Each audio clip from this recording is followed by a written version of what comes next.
muid anseo ar an bhaiceal agus tá mé chun na peobair álann seo a úsáid mar príomhchomhaibhar sa míos seo, sin tósta Francach víganach. Sin chéadú dínas mé ná cinál custard a dhéanamh.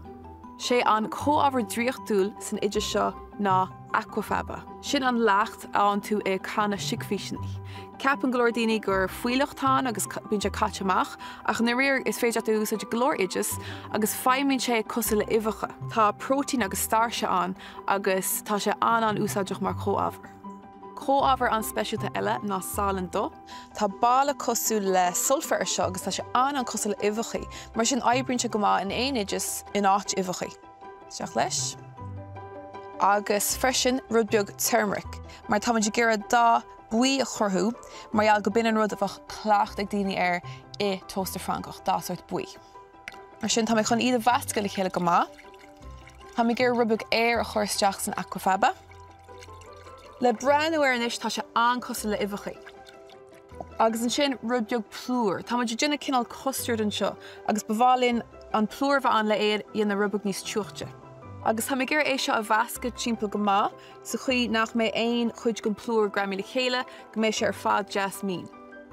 Agus chunéis sin dhéana níos leachtúil tá mé úsáid bainne soy, agus féidir bainne curca nó fibe cin ceann atá áta úsáid. Agus sin an cinál custard junta. Agus níos tá mé chun seirmúlé dhéana. Is cinál anal é seo as túisceart na Hafraice, agus bíonn sé junta as lifaní uaire agus súlimóid. Mar sin na lifanna támanis ná persil agus miontas. Chá libh as an th cían éireann agus blas jazz saoirúil herb. Tá mé gur iad a ghearr go mion sa chuí go méid na blasna ar fad tíochtamach astap. Tá balla á an uair ar an miontas an jazz. Mar sin is teach sa meall le lob. Agus níos an limóid. Tá mé chun crackan limóid a úsáid chomá leis an sú, mar sin be blas níos láidre air. Ínta gur fad. Fág mar sin gur leathíh agus tá mé níos chun tuairt faoi na peobair a réiteach. Sé ítach goil glasar mar seo in anna bheith fásta an éireann. Bíonn siad rubbeag searamh má bhíonn siad ábh ach má bhíonn siad cócráilte bíonn siad an jazz, de réir Michael. Chuir mé isteach inis I bhrichtán fuair iad. Agus leis sin chuir mé roinnt blisán. Is níos go bhfuil rubbeag ola sa bhrichtán mar gheallar na blisán is féidir é chur air. Teas meas ar ard, gus meas mé timplé rubbeag. Agus an sin leis sin chuir mé roinnt taste garlóga. Rubbeag paprika deataithe, chuir sin sort éagsúach leis an níos.